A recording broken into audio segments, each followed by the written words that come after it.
Olá, boa noite. Sejam bem-vindas, bem-vindos, bem-vindes. Sejam todos muito bem-vindos à nossa live de hoje. Nossa live de hoje é muito especial, com um convidado muito especial, o Dan de Tarso. O Dan de Tarso, que atuou como assistente social. Ele é mestre em política social pela Universidade de Brasília e é pessoa que vive com HIV. Vai ter muitas coisas para compartilhar com a gente. Oi, Dan. Dan chegou aqui agora. Eu vou adicionar aqui e vamos.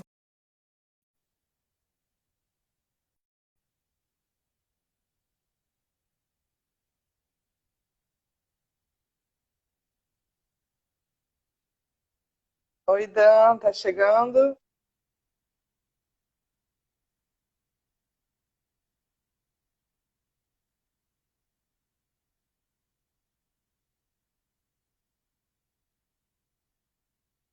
Oi, Dan.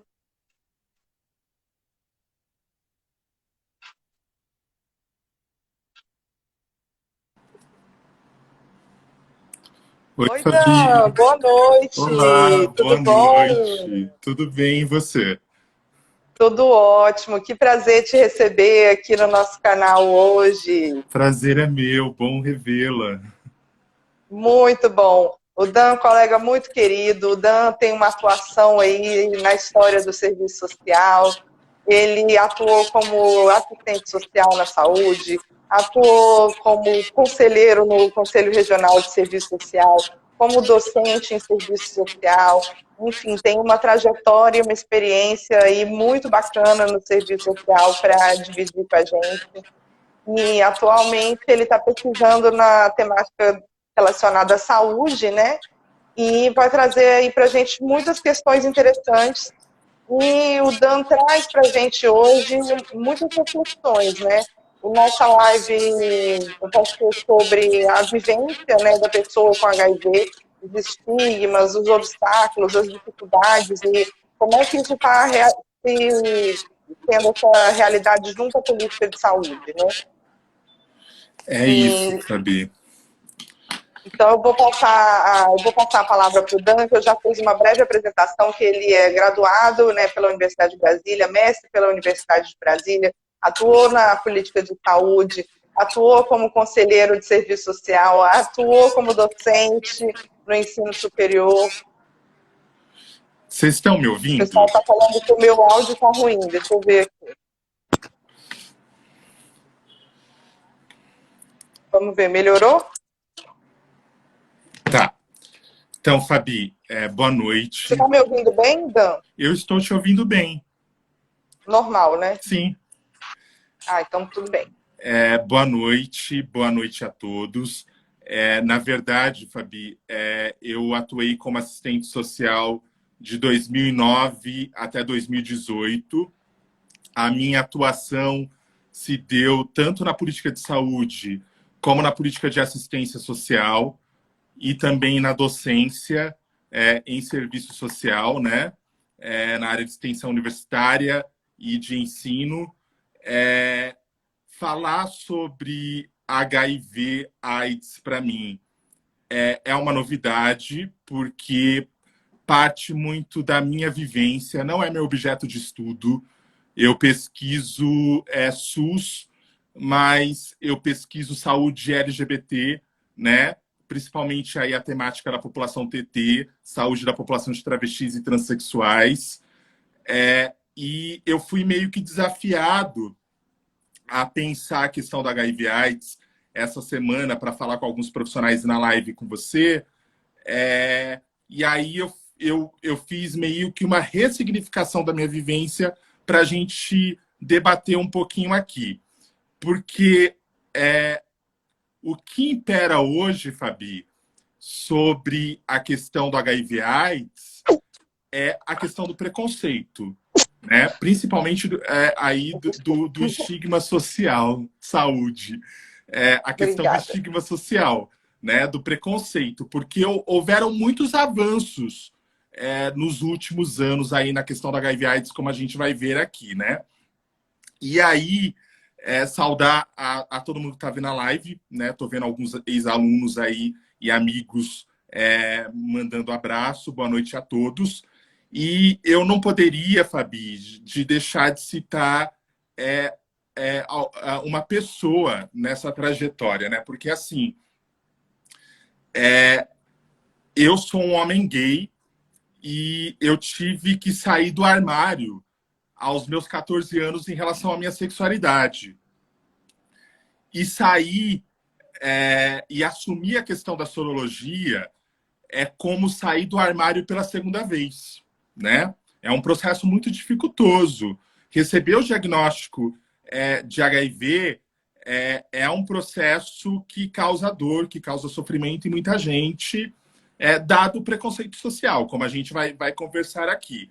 E essa trajetória que me fez sair do armário na questão da HIV/AIDS não foi uma trajetória, não foi um mérito meu, se deu a partir de muito apoio, né, principalmente dos meus amigos, e eu não vou citar aqui o nome de ninguém, mas todos eles sabem a gratidão que eu tenho por eles, e também devido aos meus acessos, Fabi, porque eu tive bons profissionais de saúde, agradeço muito a minha infectologista, a Roberta, agradeço muito ao Vinícius, o Doutor Maravilha, que foi meu médico durante um tempo, como também as minhas profissionais, a profissional que me acompanha hoje, que é a psicóloga Mariana Lage, e a Mariana Mantovani, que foi minha ex-psicóloga. Então, foi um processo árduo e coletivo, e não é um mérito meu, sabe, pessoal, né? Acho importante ressaltar isso. Muito legal, Dan. É uma trajetória onde é necessário o apoio, né, de diversos profissionais, né? E como essa questão da assistência é fundamental, né? Se você não tivesse uma equipe de apoio com tanta confiança, né, o processo seria muito mais desgastante, né?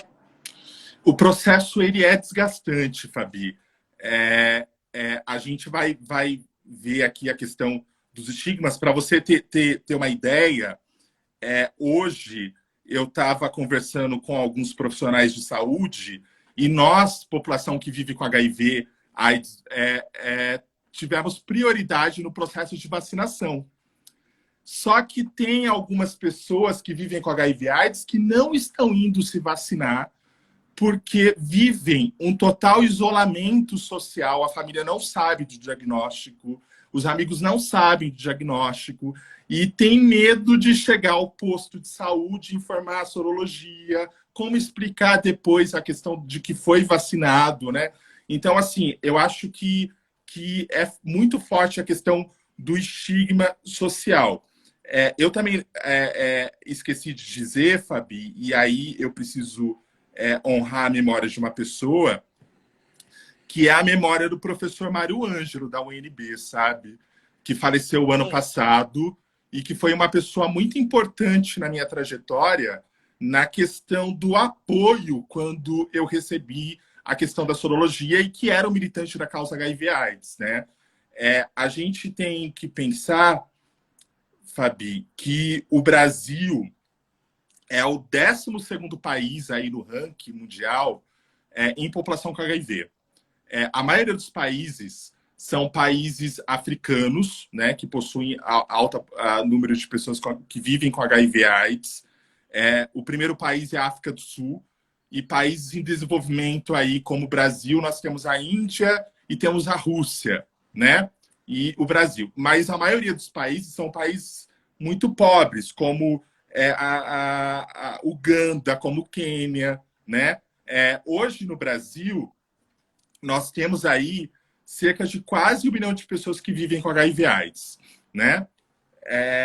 E quando me chamaram para falar sobre isso a primeira vez, eu pensei sobre o que tema que eu daria a essa fala, porque me veio à cabeça todo o processo de sofrimento de estigma social, sabe?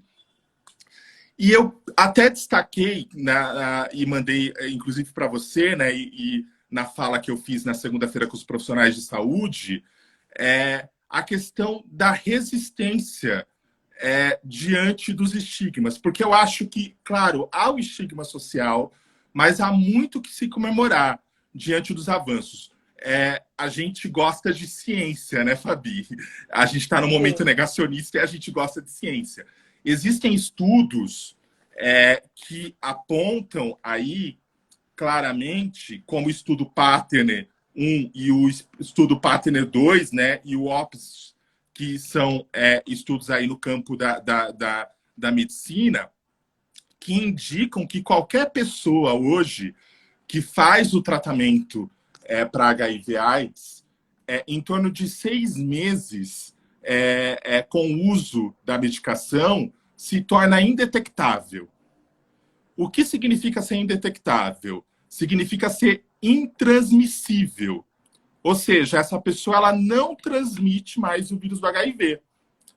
E nós Muito legal, percebemos. que maravilha, né? A evolução da ciência absurda, né? Sim, porque se pensarmos, a questão do HIV, ela inicialmente marginalizou a população LGBT, né? Porque a primeira imagem que eu tive ao receber o diagnóstico foi aquela foto do Cazuza na capa da Veja, né? Todo sugado, assim, né? Uma foto muito Sim, estigmatizada. E inicialmente a doença, de fato, ela vai se proliferar na comunidade LGBT, vai vulnerabilizar essa comunidade LGBT, e isso, de fato, se dá pelos processos históricos que nós temos aí de negação, né, dos direitos da população LGBT, da LGBTfobia, né? sim. Mas hoje, Fabi, o HIV/AIDS ele não está restrito à população LGBT. É muito importante a gente ressaltar isso, né? Ele atinge tanto homossexuais como heterossexuais. Já faz tempo, né, Dan? Já tem mais de 30 anos aí que esse quadro, né, tá nessa configuração de que, assim, o HIV, a AIDS não é exclusividade de orientação sexual nenhuma, né? Acho que isso é fundamental, assim, da gente estar colocando, assim, né? Porque é o primeiro ponto de enfrentamento mesmo a muitas questões de estigma, né? Fabi, eu acho que por mais que o HIV hoje ele não tenha uma centralidade na população LGBT, nós não podemos deixar aí de ressaltar que ele tem uma interseccionalidade muito forte de classe, gênero e raça, tá? Porque eu posso aqui apresentar para vocês alguns dados epidemiológicos sobre HIV/AIDS no Brasil e para a gente pensar um pouquinho sobre isso. Olha só, no Brasil, com dados aí de 2020 do Ministério da Saúde, cerca de 920 mil pessoas vivem com HIV no Brasil. Dessas 920 mil pessoas, 821 mil pessoas foram diagnosticadas, ou seja, 89% da população foi diagnosticada. Dessas, 77% fazem tratamento com retroviral, ou seja, estão em tratamento. E 94% das pessoas que fazem tratamento, elas não transmitem mais HIV/AIDS, né? Elas estão indetectáveis, ou seja, elas estão intransmissíveis. E aí eu fico me perguntando, Fabi, sobre essa questão, porque quantas pessoas sabem que a população que está em tratamento se torna indetectável, né? Essa informação ela não é difundida, né? O meu médico fala uma coisa que eu acho muito importante para a gente pensar. Se houvesse uma política de Estado que tivesse a intenção de diminuir o preconceito, estamparia essa informação aos quatro cantos da Terra, né? Porque isso contribuiria muito com a quebra do estigma social. E aí, a gente pode pensar, por exemplo, que assim, nos últimos anos tem tido uma queda uma queda da contaminação pelo HIV/AIDS. Muitos estudiosos dizem que essa queda se dá ao fato da pandemia, porque muita gente deixou de ter acesso à testagem com a pandemia, tá? Então, assim, mas apesar de ter uma queda, mas muita gente talvez não esteja sendo diagnosticada devido à questão da pandemia, né? Principalmente a partir do relatório de 2020 aí. E a gente teve uma diminuição aí muito forte também nos últimos anos da questão da mortalidade pela AIDS, né? Porque, assim, as pessoas precisam entender, Fabi, a diferença entre HIV e AIDS também, né? Porque eles não são sinônimos, né? O HIV, ele vai ser aí, de fato, um vírus de imunodeficiência, ele vai atacar a imunidade diretamente, né? Mas isso não significa que a pessoa que vive com HIV vai desenvolver o vírus vai desenvolver a AIDS, né? Então, nesse sentido, quando a pessoa, de fato, atinge o vírus, quando a pessoa recebe diagnóstico, hoje no Brasil, desde 2013, né? Desde 1996 é ofertado o tratamento pelo SUS, né? Isso é importante ressaltar e isso se deve a muita luta histórica, principalmente no movimento LGBT, né? Principalmente no movimento da população trans, são pessoas aí históricas e importantes nessa questão. Mas a gente teve aí uma importância muito grande do SUS a partir de 96 com a distribuição gratuita de medicamentos, né? Hoje, qualquer pessoa que é diagnosticada com o vírus do HIV tem acesso gratuito ao tratamento com medicação gratuita. A medicação é distribuída no Brasil somente pelo Sistema Único de Saúde, né? Por isso a importância aí de se valorizar o SUS. E desde 2013, qualquer pessoa diagnosticada tem acesso ao tratamento, porque antes de 2013 havia uma portaria do Ministério da Saúde que o acesso à medicação se devia à quantidade de CD4 da pessoa que vivia com HIV/AIDS, né? Que vivia com HIV. Então, a pessoa que tinha o CD4 até 500, que é a imunidade até 500, ela não tinha aí a necessidade de iniciar o tratamento medicamentoso. Hoje, não. Hoje, qualquer pessoa que recebe diagnóstico, imediatamente começa a tomar a medicação e, em média, aí, né, os médicos dizem que, em média, em 6 meses de tratamento, essa pessoa se torna indetectável, ou seja, ela se torna intransmissível. Mas voltando um pouquinho aqui, Fabi, sobre a questão do perfil da população, nós temos aí, na questão dos dados epidemiológicos, com base aí na faixa etária da população, a população mais vulnerável ao HIV é a população de 20 a 34 anos. Sendo que tem tido um grande aumento também na população de 15 a 19 anos, né? E se a gente for ver uma questão aí de classe dessa população, a maioria, apesar de não ter informado a questão da escolaridade de grande parte da população que vive com HIV/AIDS no Brasil hoje, a maioria dessa população possui escolaridade até o ensino médio, cerca aí de 33%, porque 25% dos dados são ignorados, não são informados. Mas 33% dessa população possui até o ensino médio.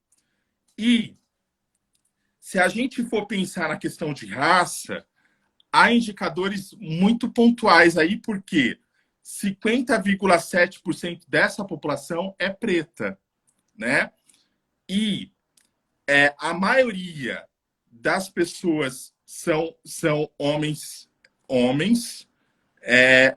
sendo que há um grande contágio aí entre homens pretos e pardos, né, que corresponde a 49,2%, é quase que igual à probabilidade de homens brancos. Só que, ao analisarmos aí o quantitativo de pessoas que morrem por AIDS, quase que 60% da população que morre por AIDS são pessoas pretas, né? E nós temos também uma questão aí impactante na questão de sexualidade e gênero. A maioria dos homens que são contaminados são homens gays, né? São homens que praticam sexo com homens, né? Apesar que o número de contágio entre homens heterossexuais ele é alto também, é de 39,4%.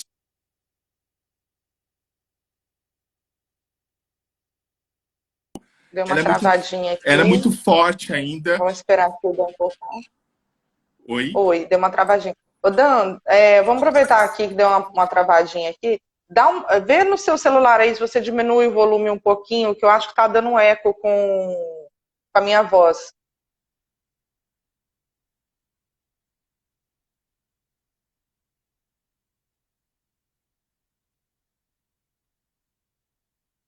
Deu uma travadinha, vamos esperar que o Dan voltar.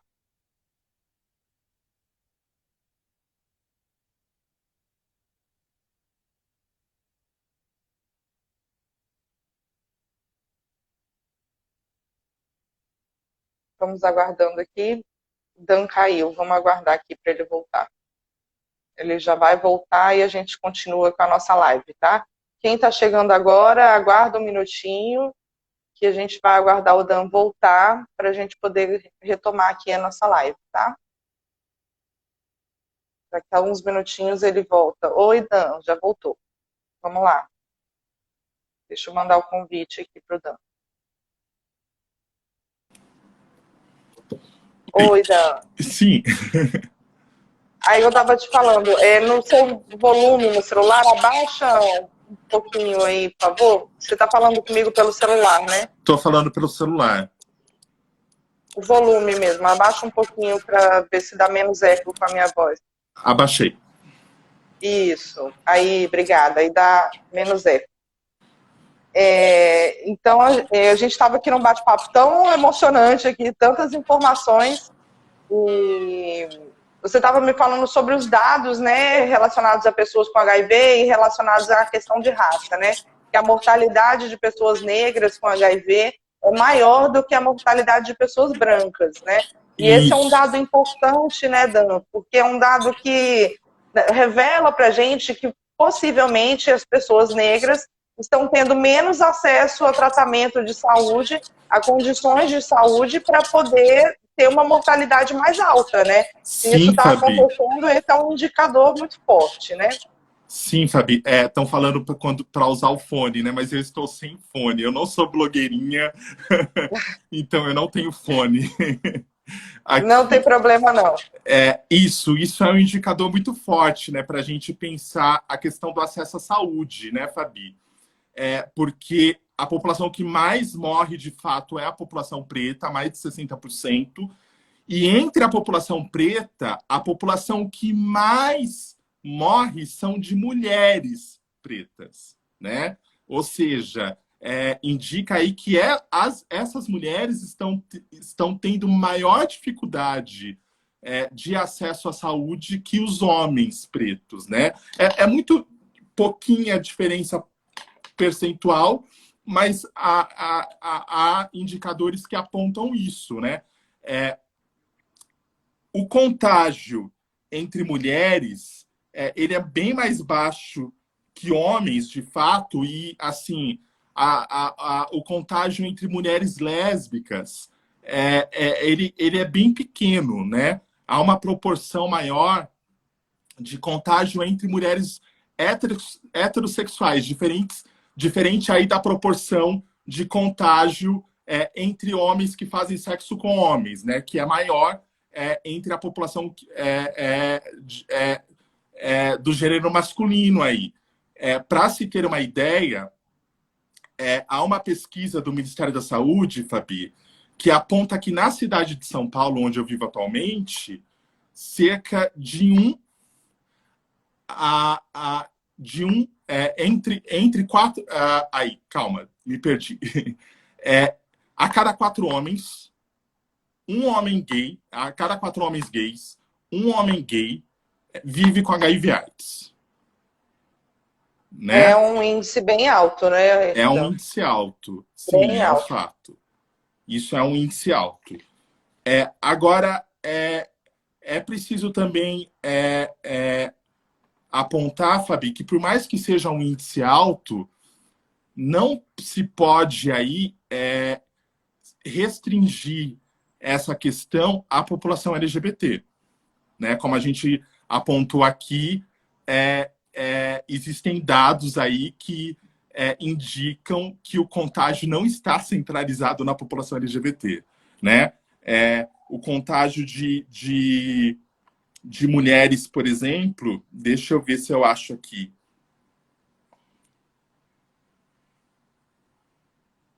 O contágio de mulheres, 86,6% das mulheres que vivem com HIV no Brasil são heterossexuais, né? Então, a gente não pode centrar essa questão aí na população LGBT, como a gente pontuou aqui. Uhum. Com certeza.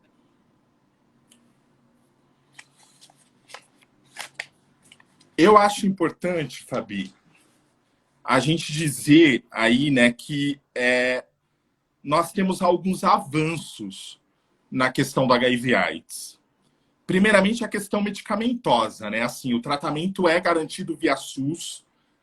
Isso, como a gente já pontuou aqui, se deve a todo o processo de luta social, né? Como a professora Elaine Berg fala, não existe conquista social na sociedade que vivemos sem luta, né? Se deve a toda a articulação histórica dos movimentos sociais. A gente está com um estudo aí sobre medicação injetável para a população que vive com HIV/AIDS, que é um estudo que, para mim, será fantástico, porque hoje eu faço uso de 2 medicamentos ao dia, né? E haverá a possibilidade de que essa medicação seja injetável mensal, né? Então, isso irá contribuir muito aí. A gente teve estudos também, Fabi, sobre a cura, né? É claro que isso ainda são possibilidades bem remotas, porque a gente teve 2 casos aí de curas, que é o paciente de Berlim e o paciente de Londres, se eu não me engano, acho que é isso, que foram curados aí a partir do transplante de medula óssea, né? Mas assim, porque eles tinham casos específicos em relação ao desenvolvimento de leucemia, né? E no Brasil, a gente teve aí a divulgação recente pela Unifesp, a Universidade Federal de São Paulo, da eliminação do vírus em um paciente aqui no Brasil, né? Porque, de fato, Fabi, por mais que a medicação ela acabe tornando a pessoa indetectável, a dificuldade, e indetectável significa intransmissível, a maior dificuldade aí em relação à questão do HIV, acho que no campo da medicina, é a eliminação total do vírus, né? Porque eu sou intransmissível, eu sou indetectável, mas os meus órgãos ainda contêm o vírus, Sim. Né? Então, nesse sentido, a gente tem avanços também, Fabi, em relação à questão, né, de não transmissão aí de mãe para filhos, né? E isso é importantíssimo, né? Grande avanço e mais uma vitória do SUS, né? Porque o SUS é muito responsável por isso, né? Claro, claro.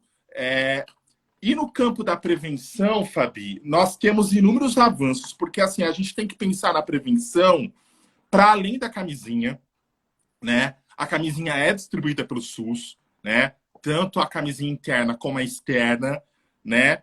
A gente tem hoje aí a PrEP, que é uma profilaxia pré-exposição, onde a pessoa faz o uso aí regrado, né? E elimina a chance de contágio por exposição ao HIV, tá? Então, isso é distribuído pelo SUS, né? A grande luta que nós temos aí, eu acho importante dizer, é a universalização da PrEP via SUS, né? Porque eu acho que hoje há alguns pré-requisitos de que a pessoa pertence a alguns grupos vulneráveis, né? Mas eu acho que a grande luta que nós temos é tornar a PrEP universal, o acesso universal, como é a questão da medicação para a população que vive com HIV. Nós temos também a questão da PEP, né, que é importantíssima aí para a população que foi exposta ao vírus e que essa população pode acessar via SUS. Então, se você correu o risco, em até 72 horas, você pode acessar a PEP via SUS, né, e você toma por 28 dias aí, e isso reduz a chance de contágio pelo HIV, se teve contato com alguém que não sabia da sorologia ou que ainda não é indetectável, e que é importantíssimo aí ressaltar, principalmente em casos de violência sexual, sabe, Fabi? Muita gente não tem essa informação e isso é muito importante. É um direito super importante. Sim, claro. E nós estamos aí num momento crucial, Fabi, que é a questão de estudos de vacina preventiva para o HIV, né? Esse estudo está sendo realizado aqui em São Paulo, é o estudo Mosaico, onde eles estão aí fazendo a testagem dessa vacina de prevenção aí para o contágio do vírus do HIV/AIDS. Essa pesquisa, inicialmente, ela está sendo centrada aí na população de travestis e transexuais e na população de homens que fazem sexo com homens. Há um pré-requisito de que a pessoa não faça uso de profilaxia e que tampouco a pessoa tenha relacionamento monogâmico. Eu até fiz um questionamento, Fabi, com os profissionais de saúde que eu falei na segunda-feira, sobre o fato da pesquisa estar centrada na população LGBT, né? Porque Sim. Eu acho que isso reforça um pouco do estigma social, né? De que o HIV/AIDS ainda é muito vinculado à população LGBT, né? Eu acho que... Porque eu conheço, por exemplo, vários amigos que são heterossexuais que atendem pré-requisitos de não estarem em relacionamento monogâmico, de não fazerem uso de profilaxia, né? E que tem tantas vulnerabilidades aí para o contágio do HIV com a população LGBT. Então, eu acho que são algumas questões para pensar aí, sabe, Fabi? Outra coisa que a gente Daqui a pouco a gente vai abordar aqui as perguntas que mandaram para a gente, tá? Durante a semana. Ah, legal, legal. Você me pondera Sim. aí. Eu vou ficar de olho no tempo aqui. Aí você tem mais uns 15 minutos e aí a gente entra nas perguntas. Pode ser? Pode ser, pode ser. Eu acho que a gente precisa pensar, Fabi, algumas questões que são desafios aí para a política de HIV/AIDS, né? Os ataques ao SUS que a gente está vivenciando atualmente, né? Com certeza. A gente teve aí na gestão Bolsonaro o fim da coordenação HIV/AIDS no Ministério da Saúde, e isso é uma questão aí para se pensar. a gente tem aí a inexistência de veiculação de campanhas preventivas e de combate ao preconceito. Eu não vejo TV aberta, mas a gente sabe que isso tem sido quase que nulo, né?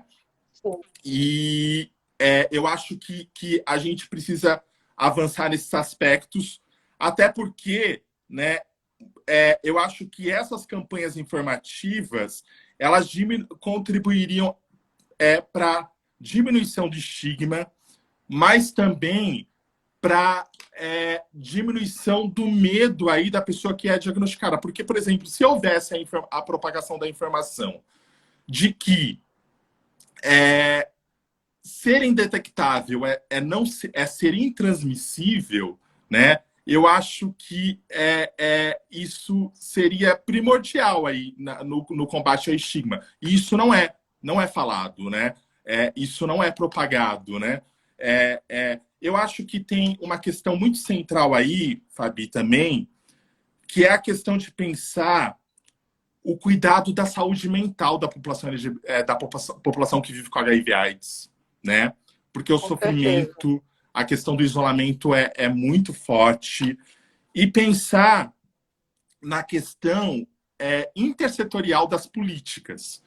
Porque essa população, Fabi, ela transita pelo SUS, mas ela também transita pela Previdência, ela transita também pelo SUAS, né?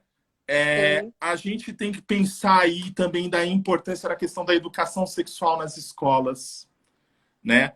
Porque quando se fala em educação sexual, não pensar na erotização das crianças, Fabi, né? É pensar numa educação sexual que seja protetora à criança e ao adolescente, né? Você imagina que é muito difícil hoje falar... Eu pesquiso saúde LGBT, mas é muito difícil falar em saúde LGBT porque, por exemplo, quando se fala em saúde da população trans, muita gente pensa apenas no processo transexualizador. E saúde da população trans não é o processo transexualizador ou ofertar hormônio à população trans, né? Primeiramente que a população trans tem problemas de saúde como qualquer outra pessoa. Tem pressão alta, diabetes, né? Mas, por exemplo, uma mulher transexual ela precisa de cuidados, tanto da parte ginecológica como da parte urológica, né? Uma questão, Fabi, os cuidados com o sexo anal. Por que tanto tabu em relação ao sexo anal? E assim, o sexo anal ele não é restrito à população LGBT, né? Eu conheço muitas mulheres que praticam sexo anal como homens que são penetrados pelas suas companheiras, né? E a gente tem um tabu sobre isso, sobre o cuidado preventivo com o sexo anal. Por exemplo, a questão da saúde das mulheres lésbicas. Muitas mulheres lésbicas desenvolvem câncer de útero, Fabi, porque não existe o exame do toque, né? Porque elas não foram penetradas e não se faz o exame do toque, né? Câncer de útero aí. Então, acho que a gente precisa pensar nessas coisas. Uma questão também, Fabi, que a gente precisa pensar é na não moralização do sexo sem preservativo. Porque há uma questão aí muito, muito séria, né? De que, ora, quem aqui nunca transou sem camisinha? Eu acho que uma pergunta para a gente pensar. Mas é preciso pensar também, Fabi, no processo de políticas públicas aí voltadas à questão de redução de danos do sexo sem camisinha. Porque, sabe, por mais que exista a camisinha, tem muita gente que transa sem camisinha. E há até uma romantização disso, Fabi. Porque se a gente parar para pensar, na nossa cultura, quando você conhece uma pessoa que você tem um interesse afetivo por ela, o transar sem camisinha é uma forma de confiança, de afeto, muitas das vezes. É verdade. Sabe? Desenvolvido nisso, né? E acho que precisa também pensar aí, Fabi, na questão de ampliação da testagem, sabe? A gente precisa ampliar muito a testagem, porque, assim, por mais que o acesso aos cuidados do HIV/AIDS ele seja universal no Brasil, e isso é muito importante. Eu, por exemplo, morei em Jeri o ano passado. E para fazer o tratamento de HIV, ou para ter acesso à PrEP ou à PEP lá em Jeri, é preciso viajar 380 quilômetros, Fabi. Complicado, Né? Então, acho que nessa questão. E assim, Fabi, acho que a gente precisa de formação, de debate, na questão com os profissionais de saúde, na questão aí com o combate ao preconceito.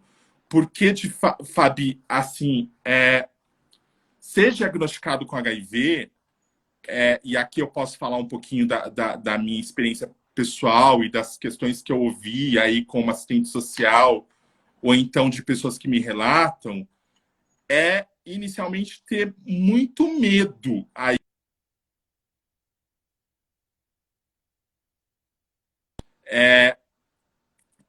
A questão dos relacionamentos familiares, o medo da vivência de relacionamentos afetivos. Muitas pessoas têm o medo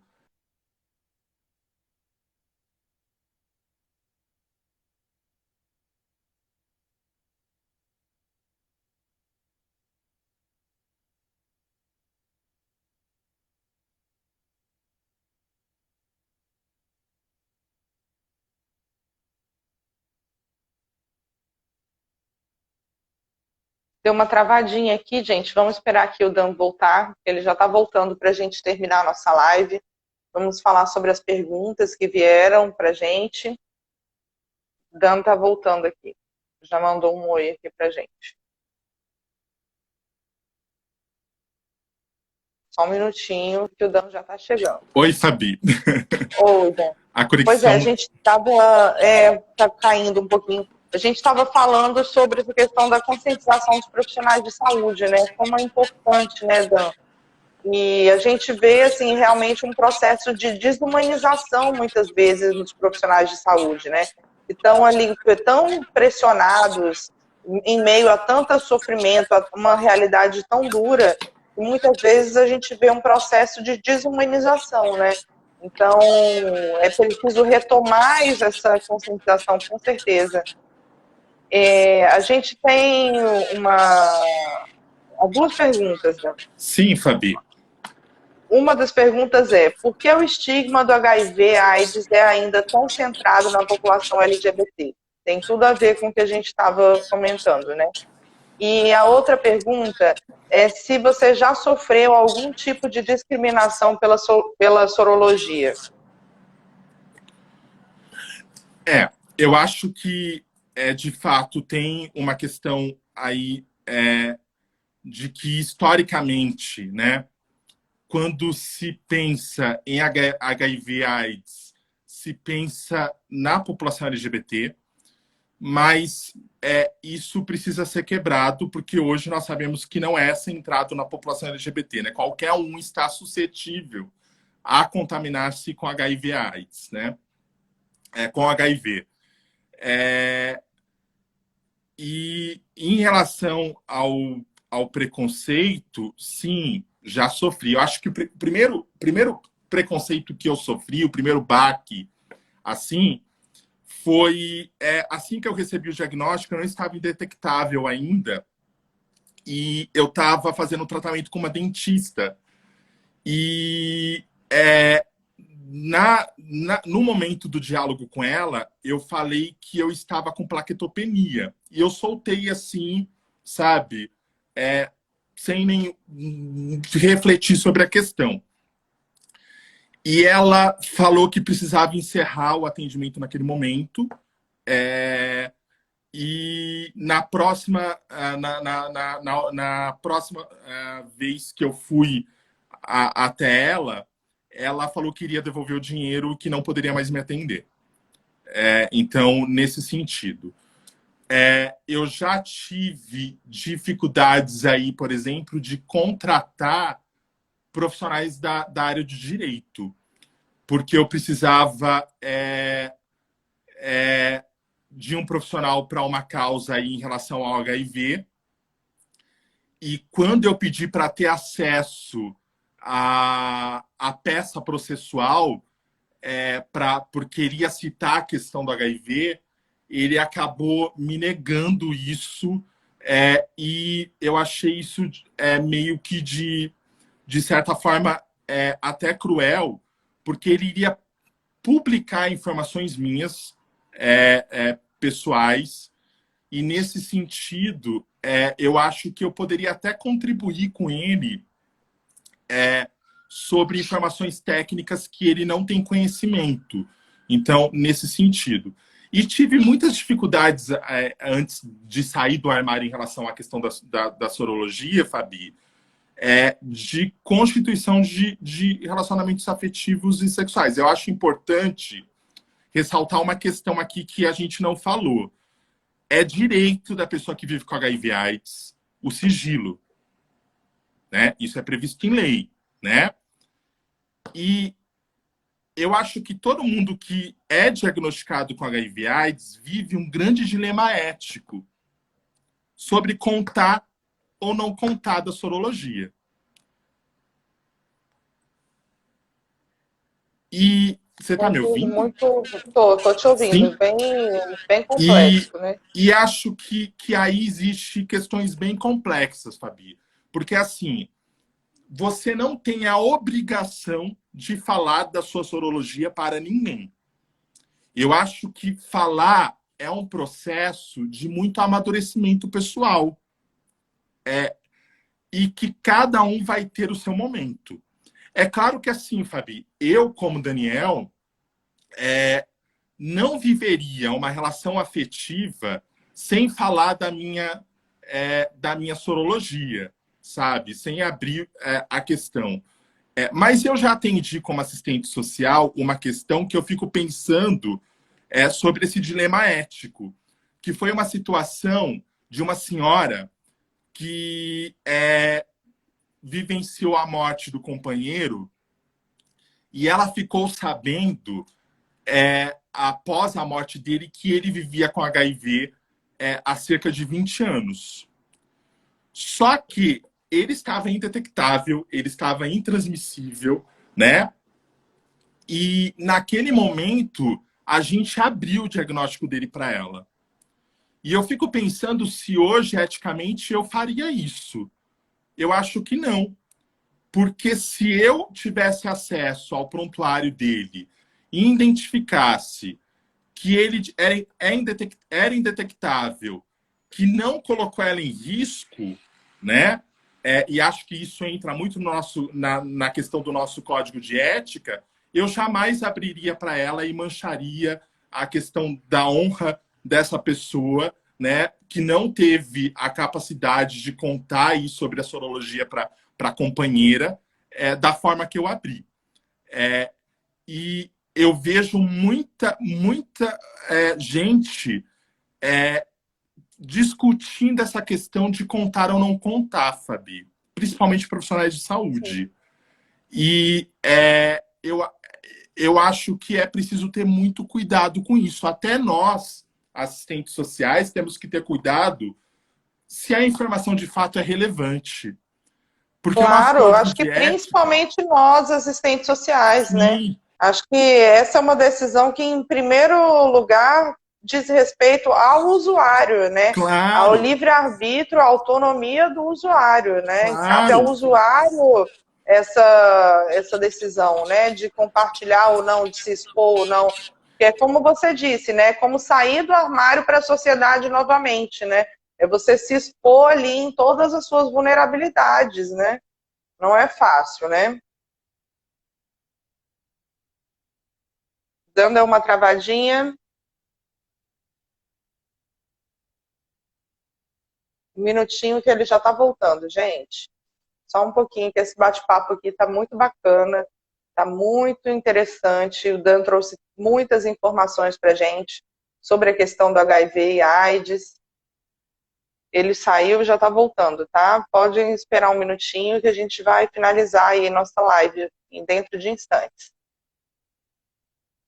Quero agradecer a participação de todo mundo que esteve aqui com a gente nessa live. Foi maravilhosa, uma audiência muito bacana, várias pessoas queridas. e teve gente comentando aqui sobre estágios em relação ao HIV, comentando que tem tudo a ver com o que o Dan traz, né, da questão do estigma. Gente, a internet trava às vezes, perdão. É assim mesmo, Dan. Estava comentando aqui que a gente teve algumas pessoas comentando aqui que fizeram estágio em projetos relacionados com HIV e AIDS e que essa questão do estigma é muito presente, né? Muito real, né? Fabi, eu acho que é importante que assim, eu não vou entrar na seara ética dos outros profissionais, sabe?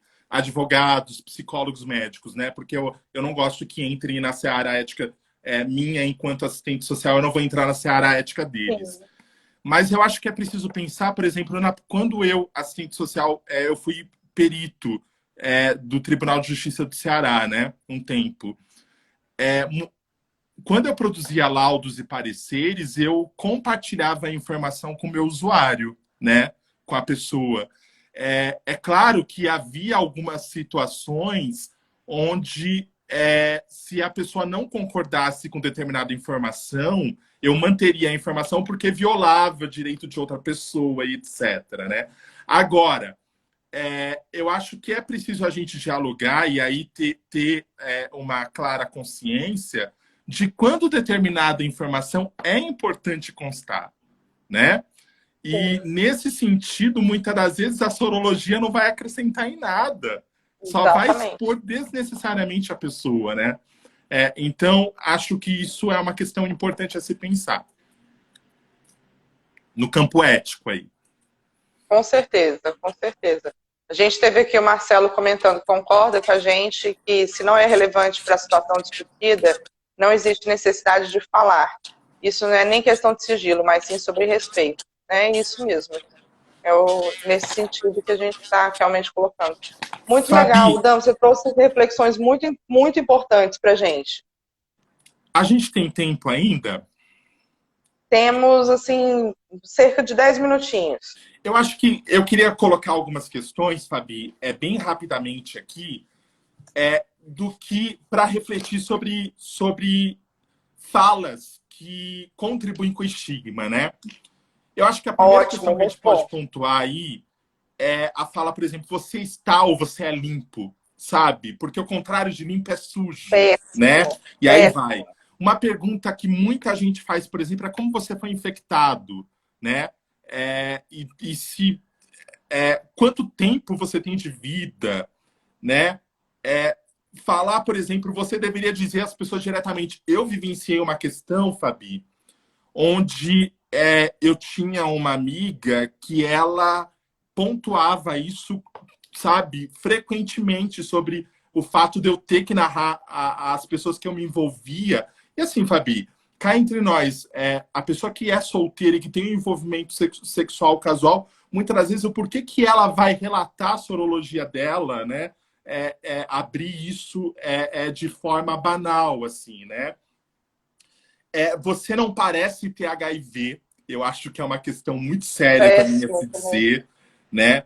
Eu acho uma coisa importante não expor a sorologia do outro. Se o outro confiou a você, né? Eu acho que você precisa e assim não julgar e não minimizar a dor das pessoas que recebem diagnóstico, né? Essa questão, por exemplo, da pessoa que eu ouvi hoje, que ela não queria ir se vacinar com medo, né, de expor isso, isso demonstra uma dor dela, né, e com que certeza.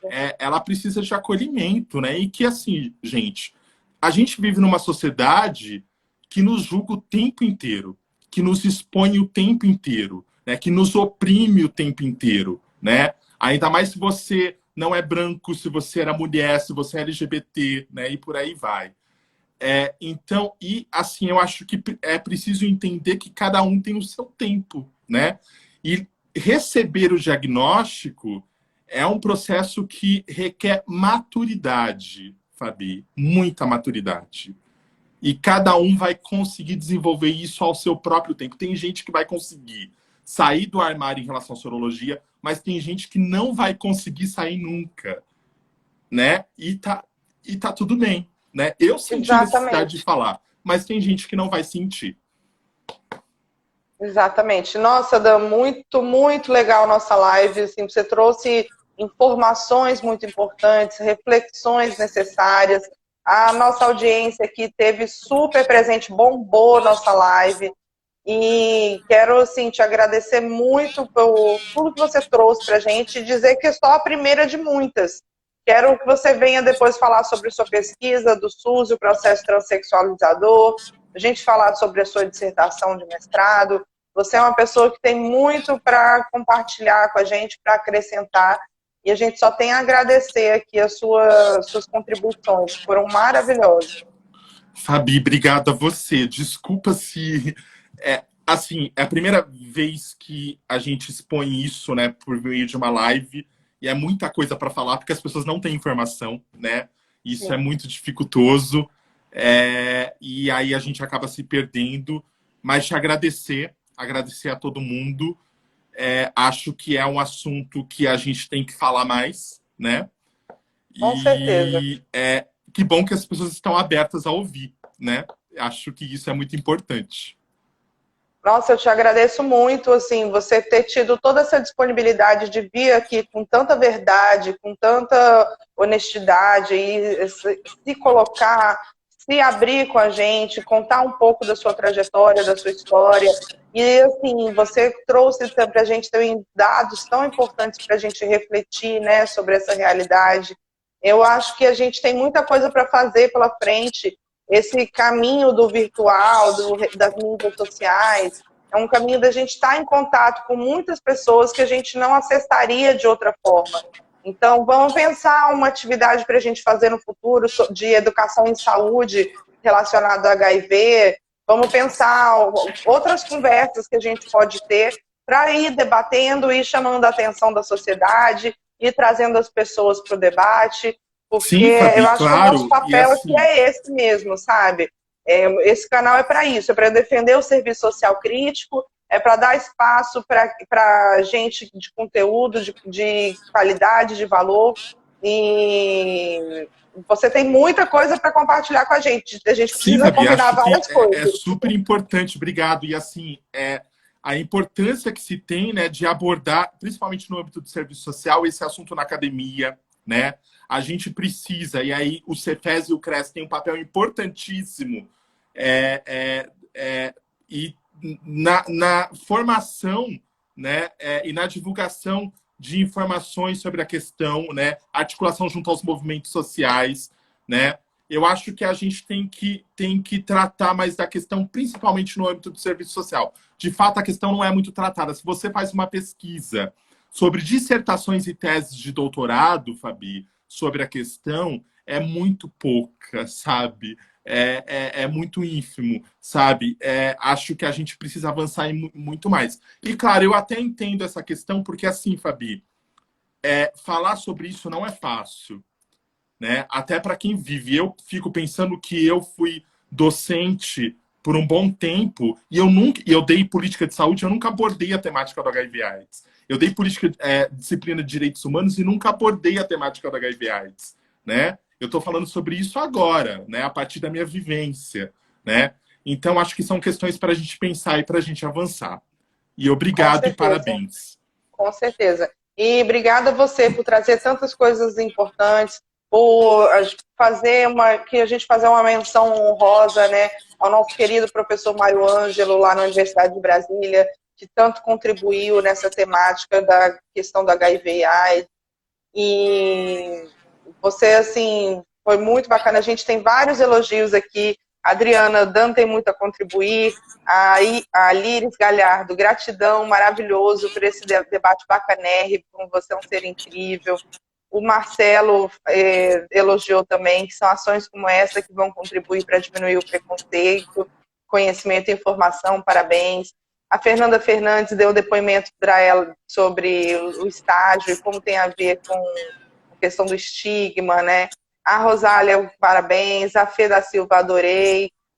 Só elogios, foi muito bacana, todo mundo adorou.